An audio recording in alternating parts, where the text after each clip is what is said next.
Welcome. In this video I'm going to show you how you can transfer your account to other region in League of Legends. First of all, we have to open the store, select this icon of our account and go for account at the left upper corner. Here we can select any region, that's the Europe West, Japan, that's also Turkey, Oceania, North America, and we have to pay for it with the riot points. So if you want to transfer your account, for example, to the Europe West, just click on it once, and here you'll get information of your current region and the new region.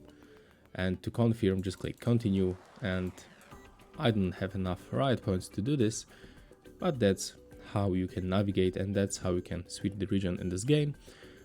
If this video was useful for you, remember to leave a like, comment and subscribe to our channel.